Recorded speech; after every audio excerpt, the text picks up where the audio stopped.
No vídeo de hoje nós vamos ver como um discurso bonito, bem intencionado e progressista pode, até sem perceber, reproduzir exatamente os estereótipos que ele acha que está combatendo. Isso aconteceu recentemente em um vídeo sobre os Pirahan, que usou a linguística como tempero científico para conteúdo problemático. Aliás, até a linguística daquele vídeo era problemática. Eu vou mostrar isso passo a passo, seguindo a construção argumentativa do vídeo original, porque a ciência não é legal só quando concorda com a gente, e cosmovisão indígena não é recurso terapêutico, nem estereótipo inspirador para branco cansado do capitalismo. Fala a verdade, vocês estavam esperando esse vídeo, né? Pra quem tá por fora, no dia 31 de dezembro de 2025, o João Carvalho, historiador, criador de conteúdo de grande alcance e, até onde eu sei, de boa reputação, fez um vídeo sobre os Pirahan, um povo indígena no Brasil que foi o pivô de uma das maiores tretas linguísticas de todos os tempos. O vídeo do João tem uma estética toda poética, mas o conteúdo é tenebroso, pra dizer o mínimo. Eu vi, espumei de raiva, fiz até post na comunidade, nos stories do Instagram, mas eu já tinha vídeo programado e me mantive firme. Eu falei pra mim mesmo, eu vou manter o mínimo de dignidade, eu não vou trabalhar na virada do ano. Mas como nada é tão ruim que não possa piorar, no dia 2 de janeiro, depois de uma recepção bem negativa por pelo menos parte do público, o João postou um segundo vídeo, meio que dobrando a aposta. E desde que o João pirou no Pirarucu, eu e outros divulgadores de linguística estamos recebendo indiretas, diretas e pedidos para falar a respeito. E eu resolvi me colocar então como possível boi de piranha. Dito isso, cabe aqui uma ressalva importante. Esse é o segundo vídeo em que eu tô batendo de frente com um nome forte, grande da esquerda. E eu juro, do fundo do meu coração, eu não tô fazendo uma crítica à posição política dessas pessoas. No caso de hoje, eu não quero desmerecer a atuação do João enquanto militante, a pessoa dele ou o trabalho dele como um todo. Mas da mesma forma que o João certamente reagiria se alguém saísse espalhando asneira sobre a área de atuação dele, eu vou, sim, apontar os problemas no discurso do vídeo ensaio que ele fez. Porque é importante que a gente não deixe certas coisas circulando por aí sem um contraponto. Vamos lá, então? Ali vivem cerca de 300 Pirahan, um povo que transformou o simples ato de falar em uma filosofia de vida. Para eles, a linguagem não é apenas o que se diz, é o que se vive. Olha, tem uma tendência nas ciências humanas, às vezes, de focar muito no aspecto estético às custas da clareza, e essa tendência me deixa louco. Faz sentido aqui nesse vídeo, mas eu juro, eu já comecei me indagando o que quer dizer transformar o ato de fala em uma filosofia de vida. Particularmente, acho que faria muito mais sentido dizer que a sua forma de falar reflete a sua filosofia de vida, né? Agora, a linguagem é o que se vive. Então, isso não é exclusividade dos Pirahan, na verdade. Não existe uma oposição clara entre o fazer e o falar, justamente porque boa parte dos nossos atos se dá através da fala. Quando você diz, eu prometo levar em consideração as opiniões contrárias da próxima vez, você não está simplesmente fazendo uma afirmação, uma descrição do mundo. O ato de prometer só se materializa através da fala. A mesma coisa quando você diz aceito no casamento. Situações desse tipo, a gente tem uma área da linguística só falando sobre isso. Vocês podem procurar sobre atos de fala, ou eu posso fazer um vídeo sobre isso no futuro. A questão é, muito por causa da referência teórica que o João está usando, essa é a primeira vez que o vídeo vai pegar algo que é comum, que muitas línguas e sociedades compartilham, e pintar como se fosse algo muito particular, muito peculiar desse povo misterioso. É a primeira vez, mas não vai ser a última. Logo em seguida, o João resolve elencar alguns aspectos que fariam o Pirahan uma língua tão diferente das que a gente costuma conhecer. Mas o que mais nos espanta é que eles não contam. Em Pirahan não há 1, 2, 3. Só duas ideias. Roi, que é pouco, e Roi, que é muito. O universo numérico termina ali. Então, a gente já sabe, por trabalhos publicados antes e depois do trabalho que o João está usando como referência principal, que o fato de a língua não ter números não é nada de outro mundo, nada muito extraordinário, é algo inclusive comum em línguas amazônicas, viu? Em algumas línguas aborígenes da Oceania também não tem números. Mais uma vez, por mais chocante que isso possa parecer pra gente, e por mais que não seja algo tão comum assim, não ter números não é algo que singularize os Pirahan como um povo tão diferentão. O céu não é azul. Ele é como o rio limpo. O sangue não é vermelho, ele é como a caçada ferida. Espera e pensa um minutinho que seja. Independentemente de você ter ou não formação em linguística, pensa e me diz. Você realmente acha o fato de uma língua expressar cores através da comparação entre objetos algo excêntrico? Vocês acham que usar como caça-ferida em vez de vermelho é fundamentalmente diferente de usar termos como cinza, violeta, vinho, laranja? Porque todos esses termos surgiram para nomear coisas concretas primeiro, e só depois que eles se estabeleceram como palavras que a gente usa para se referir a esse conceito abstrato de cor. Mas é o mesmo processo. Mesmo o termo vermelho tem a ver com verme, por causa da origem do pigmento que a gente usava para conseguir essa cor. Não é porque em uma língua não existe uma palavra específica para uma categoria abstrata, digamos, a cor, que os falantes dessa língua sejam incapazes de assimilar essa abstração. Tudo é medido por comparação concreta com o que os olhos alcançam. Notem que a construção e a retórica do vídeo fazem parecer que a comparação concreta é algo extraordinário e exótico, quando na verdade é o padrão em qualquer língua, pelo menos a princípio. Na linguística cognitiva, por exemplo, a gente fala de metáforas conceituais e como uma quantidade gigantesca de expressões linguísticas, de levantar o astral a fervendo de raiva, surgem a partir de comparações com a experiência corpórea, material. Eu já falei um pouco disso no vídeo sobre metáforas, vocês podem ir lá assistir depois. E olha, eu poderia deixar isso tudo passar. Não fosse pelo fato de que João parte dessa importância da experiência concreta, algo que está presente em todas as línguas, de forma mais ou menos transparente, mais ou menos óbvia, para preparar terreno para a próxima alegação. E o que era só problemático começa a degringolar de vez. O que está por vir não é mais apenas estético ou impreciso, acaba sendo conceitualmente grave. Eles vivem no presente, literalmente. Perguntar sobre ontem ou amanhã é como tentar vender o Wi-Fi para um papagaio. O Pirahan simplesmente não precisa disso para ser feliz e para funcionar.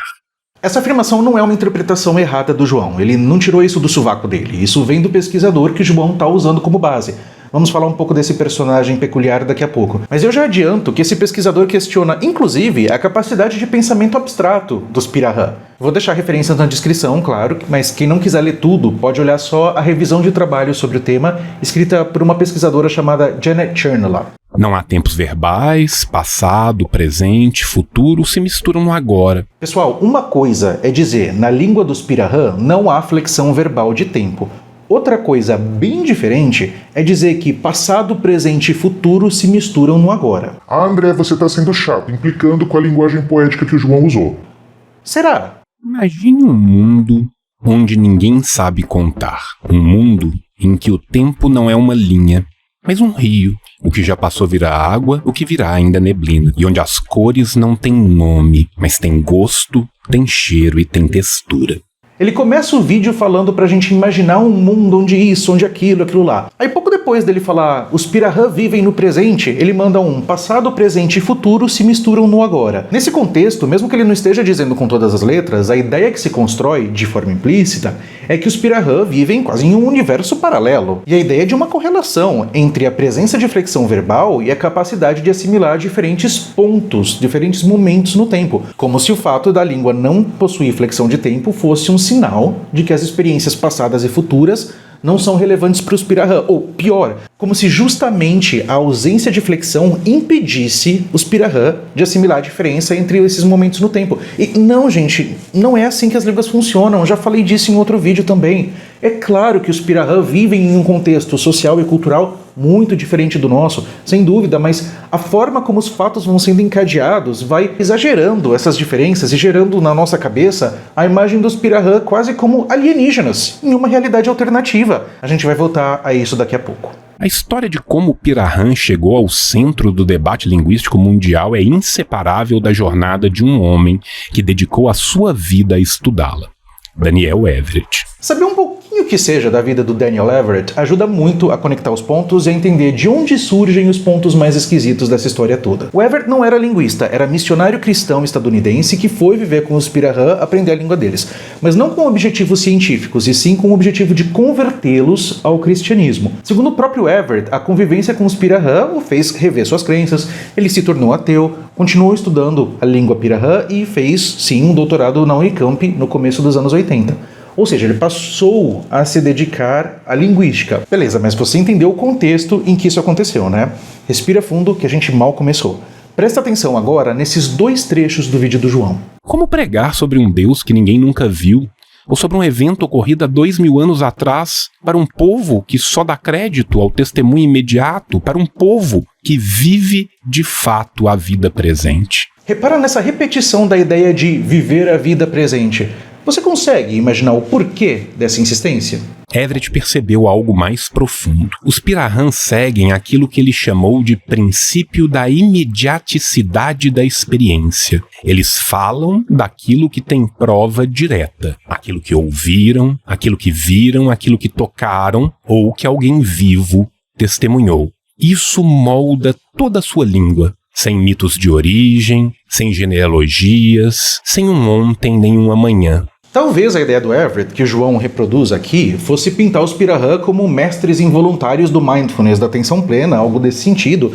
Nunca se sabe, né? Mas, deboches e suspeitas à parte, o que a gente depreende desse trecho?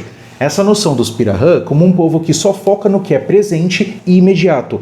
Essa noção é o que sustenta uma das afirmações mais curiosas do Everett, a de que os Pirahã praticamente não têm noção de genealogia, não falam de mitos de origem, já que um mito de origem implica necessariamente algo que nenhuma das pessoas vivas hoje testemunhou. Mas sabe qual que é a pegadinha disso tudo? Já em 1988, quase 40 anos atrás, um antropólogo, hoje também professor, chamado Marco Antônio Teixeira Gonçalves, publicou uma dissertação de mestrado chamada Nomes e Cosmos, uma descrição da sociedade e da cosmologia Mura-Pirahã. Mura sendo o povo antigo dos quais os Pirahã descendem. Mas espera, como é que se pode documentar uma cosmologia se os Pirahã só falam do presente e do que eles têm experiência em primeira mão? O Marco Antônio Gonçalves, inclusive, lançou um livro em 2001 sobre a cosmologia dos Pirahã. Infelizmente, eu não consegui ter acesso a esse livro, mas eu encontrei essa resenha e olha que interessante esse trecho. Gonçalves apoia-se em alguns elementos-chave da etnografia Pirahã. O primeiro é o mito de recriação do mundo pelo demiurgo Igagai. Mito de recriação do mundo? Mas isso não contradiz o que o Everett tinha falado? Como é que uma sociedade que vive totalmente no presente, sem pensar em passado nem em futuro, pode ter um mito de recriação? De todo modo, não foi a alegação de que os Pirahã não tinham genealogia praticamente, nem mito de origem que tornou o Everett famoso, não. Como eu disse, eu não quero entrar nos aspectos muito técnicos para não deixar esse vídeo muito confuso, mas presta atenção aqui porque essa parte explica por que o Everett virou celebridade e por que a treta ficou tão grande. Mais ou menos dos anos 60 do século XX em diante, grande parte da linguística se desenvolveu a partir de uma teoria chamada gerativismo, teoria encabeçada pelo famoso Noam Chomsky.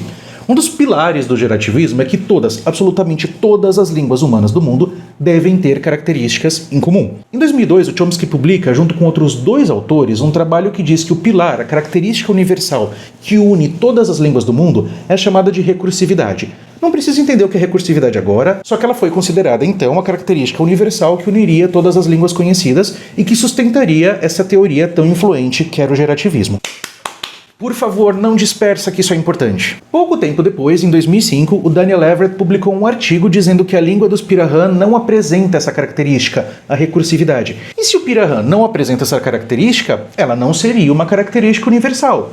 Logo, o gerativismo como teoria científica cairia por terra. Tudo bem que, de acordo com a tese que o Everett publicou lá nos anos 80, o Pirahã não fugia à regra e tinha, sim, essa característica, a recursividade. Mas como bem disse meu camarada Peter Kell, um ano atrás... Supostamente as afirmações que ele fez na sua tese 22 anos antes, onde o Pirahã aparecia com exemplos de recursividade, tinham sido erros de interpretação. Mas é um pouco suspeito que, subitamente, logo depois de a teoria da gramática universal ser reduzida à recursividade, ele tenha se dado conta de que o Pirahã não tem recursividade, né? Nesse mesmo texto de 2005, o Everett conta como ele e a esposa tentaram, durante 8 meses, tentar ensinar os Pirahã a contar até 10 em português. O curioso é que, segundo o próprio Everett, depois de 8 meses com aulas diárias todas as noites, nenhum dos Pirahã aprendeu a contar até 10. E nenhum deles aprendeu nem mesmo uma matemática básica, do tipo somar 3 mais 1, ou mesmo 1 mais 1. O que, segundo Everett, fez com que os próprios Pirahã concluíssem que eles eram incapazes de aprender a contar e fez com que as aulas acabassem. Se isso não parece bizarro pra você, deveria. Conta aí, Peter. Existem diversos experimentos que indicam que animais dos mais variados tipos, de peixes a formigas, são capazes de contar. E um grupo humano não seria capaz? Mas voltando para o vídeo do João Carvalho, é claro que o pesadelo não estaria completo sem requentar de novo a hipótese Sapir-Whorf, aquela história de que a língua que a gente fala determina a maneira como a gente percebe o mundo. Vamos ver como é que isso aparece no vídeo ensaio. No Pirahã, a língua ao mesmo tempo limita e liberta. Em vez de medir o mundo, eles o percebem em relações vivas. É óbvio que não usar números indica que a sociedade tem uma outra forma de vida, é evidente. Mas daí fica todo emocionado, como se usar ou não usar números fosse um símbolo de tentar medir, dominar o mundo e perceber as relações vivas. Ah, não, né? Ninguém merece. Se você já assistiu outros vídeos desse canal, provavelmente já sabe como essa ideia de a língua limitar o seu pensamento me tira do sério. Reafirmar isso, mesmo que na forma de elogio, dizendo que a língua limita, mas ao mesmo tempo liberta, não torna essas afirmações menos problemáticas. Não é por nada, nem os defensores mais ferrenhos de Sapir-Whorf na atualidade têm a cara de pau de dizer que a língua limita e determina o seu pensamento, que a língua impede você de pensar e de assimilar outros conceitos. Essa leitura, que a gente chama de versão forte da hipótese Sapir-Whorf, ou então de determinismo linguístico, é algo que a gente já abandonou na linguística há bastante tempo e eu genuinamente não entendo pessoas instruídas ainda acharem esse tipo de retórica atraente. As influências na nossa cognição que a gente consegue perceber e atribuir à língua são tão pequenas, são tão menos fantásticas do que esse tipo de discurso acaba fazendo a gente pensar. Mas reforço, não é limitação, não é determinismo linguístico. A língua não impede você de conceber, de pensar, de entender nada. Olha, a essa altura eu não quero surtar, então me permitam apontar outro ponto revoltante do discurso do João. No fundo, os pirahãnos lembram que a inteligência humana não precisa de brutal complexidade para atingir a brutal profundidade. Ignora só por um instante todo esse lado poético do texto, desemociona um pouco e pensa no que está sendo dito. Se os pirahãnos lembram que a inteligência humana não precisa de complexidade para atingir a profundidade, João Carvalho, a conclusão lógica é de que a inteligência dos pirahã não é complexa. Eu não estou inventando, João. Isso é a dedução a partir do que você falou. Agora falando como se o João estivesse assistindo esse vídeo, né? Então, quer dizer que a inteligência dos pirahã é profunda, mas não é complexa? Se não foi isso que o João quis dizer, é isso que ele deixa quase explícito. Pode botar vídeo de indígena sorridente, pode falar de como os pirahã não têm palavras para ensinar, mas tem palavra para rir junto, não adianta açucarar. Isso não é bonitinho, isso é de serviço. Felizmente, apesar de muita gente emocionada dizendo como o vídeo era bonito, o público do João não é feito de imbecis, e muitos perceberam a pataquada que ele estava divulgando. Criticaram, apontaram os problemas dessa análise simplista que ele estava veiculando, recomendaram vídeos de outros criadores sobre o assunto, incluindo vídeos meus, tá? Muito obrigado, tamo junto. Mas vocês acham que o tio recuou? Hahaha, não. Logo no dia 2 de janeiro, João resolve postar um corte dobrando a aposta. Olha só a thumbnail. O que ele tem a dizer a respeito? Os caras viraram e falaram assim, não, você está fazendo pseudociência. Eu falei, não, pseudociência é meio muito aqui, porque, tem fonte para um c****. Eu estudei esta c****. De onde que vocês estão falando isso? Ah, não. João, você pode ter estudado para uma c****, mas quantidade não é qualidade. Eu vi as referências que você listou no vídeo original e a única voz dissidente ali era do Chomsky. O que significa que ou você não deu bola, ou nem se deu ao trabalho de procurar o lado de quem critica o Everett, que aliás é criticado não só por linguistas, mas também por antropólogos, porque por mais que o Everett conscientemente cultive essa imagem de renegado quase visionário que vai contra a visão hegemônica, o trabalho dele não se resume a desafiar os paradigmas da linguística gerativa. Ele também é problemático do ponto de vista antropológico, inclusive pela forma como os dados linguísticos foram coletados. Tivesse você jogado pirahã no YouTube, você já teria encontrado vídeos como os dois que o colega Maurício fez há alguns anos, o do Peter Kell, que saiu no começo de 2025. Eu não tô falando nenhuma novidade aqui, mas é claro, né? Qualquer visão nuançada do assunto tem menos apelo. A BBC News Brasil que o diga. Aí eu vi o cara falando assim, você está falando de uma forma que é exotizante e mistificadora. Eu falei, eu acho que não. Antes, pelo contrário, se eu estou fazendo alguma visão aqui, é uma visão decolonial de linguística. João, você começa o vídeo falando pra gente imaginar um mundo diferente, termina dizendo que enquanto os linguistas debatem, os pirahã riem. Enquanto os linguistas debatem em congressos, os pirahãs pescam, riem, vivem, amam, seguindo vivendo sempre nesse presente eterno. E você ainda acha estranho que te acusem de estar reproduzindo o estereótipo do bom selvagem e romantizando um povo? Aliás, essa romantização, no contexto retórico e argumentativo do vídeo-ensaio, resulta praticamente em uma caricatura. Fica parecendo uma versão amazônica daqueles desenhos dos livros de Testemunha de Jeová, como se os pirahã fossem, sei lá, um exemplo moral, uma utopia para o homem branco ocidental que já está de saco cheio do capitalismo. Só que cultura indígena não é ferramenta terapêutica, não é inspiração utópica, e não vem com essa de que você está fazendo fazendo linguística decolonial, tá? Porque toda a sua argumentação parte da descrição e da interpretação de homem branco estadunidense com formação cristã, de antropólogo francês. Você vem me falar de linguística decolonial, mesmo que isso fosse linguística decolonial, o que não é? Agora eu vou ser obrigado a dar um cutucão na nossa classe toda e eu vou falar, porque eu vejo trabalhos da minha área e de fora dela, e eu noto que está se naturalizando, na internet e fora dela, agir como se ser decolonial, lutar contra as opressões, emancipar os corpos oprimidos, automaticamente fosse um selo de validação de qualidade, o que não é. Tua análise pode ser decolonial e emancipadora, isso é uma droga. Um pensador pode ter intenções nobres e partir de problemas e opressões concretas, mas defender uma tese epistemologicamente frágil, ou ainda propor intervenções que não funcionem, que tenham consequências negativas a médio e longo prazo. Se a gente quer melhorar essa sociedade, acabar com as opressões estruturais, emancipar os oprimidos, eu sou super a favor disso tudo, tá? Sério. Mas boas intenções não bastam, não. Eu não estou me colocando contra os estudos decoloniais, gente, nada disso. Mas tenha a decência de não sacar essa cartada para se blindar das críticas. E olha esse comentário aqui no seu chat. Olha bem, a ideia de consultar um especialista em linguística para falar de linguística é motivo de riso? KKKKK?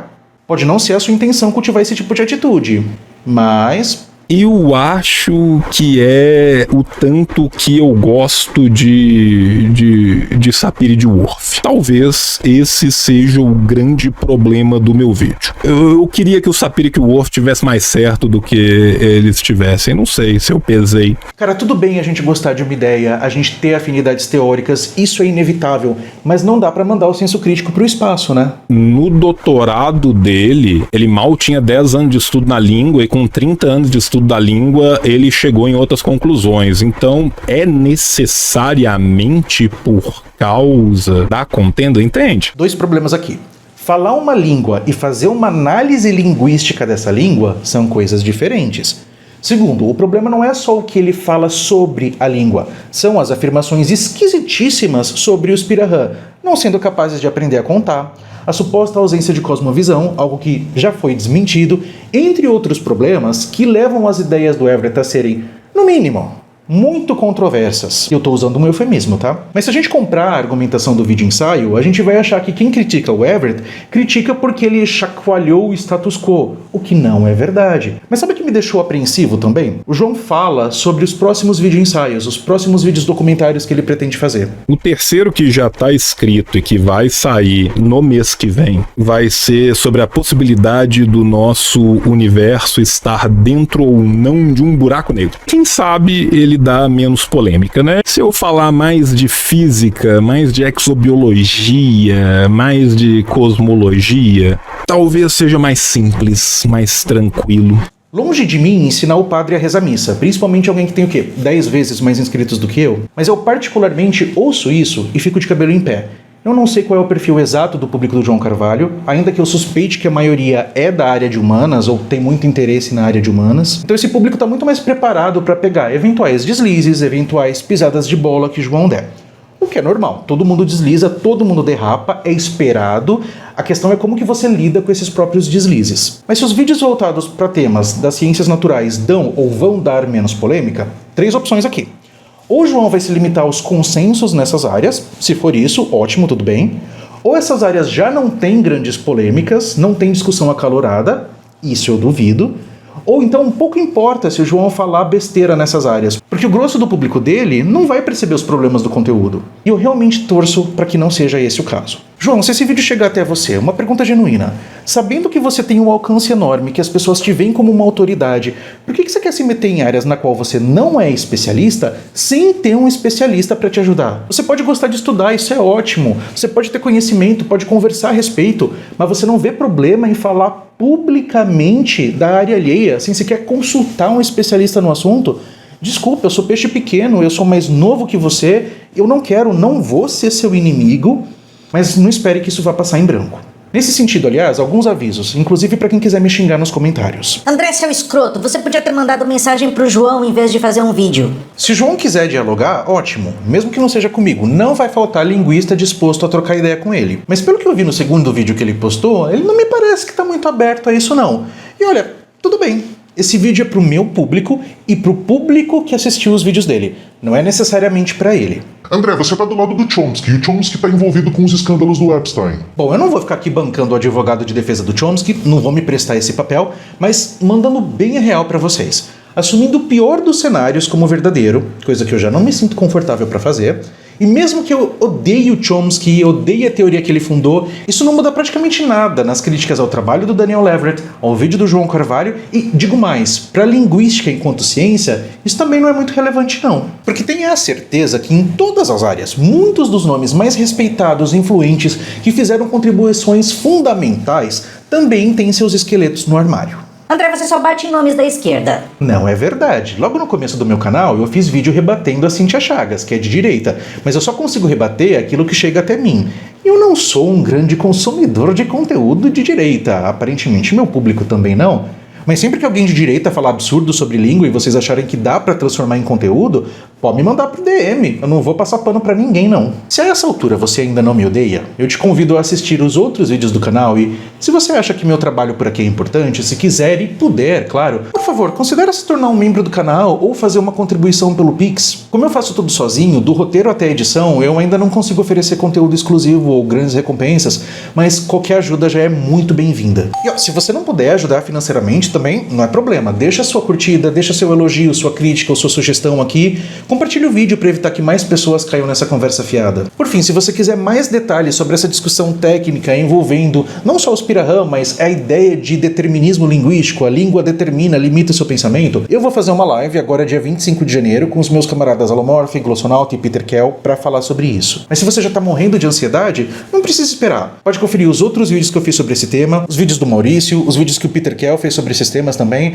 Ah, e se você não sabe o que comentar, já sei, escreve Pirarucu aqui nos comentários, para eu saber que você assistiu esse vídeo até o final. Muito obrigado pela sua companhia, pela sua paciência e vejo você na próxima.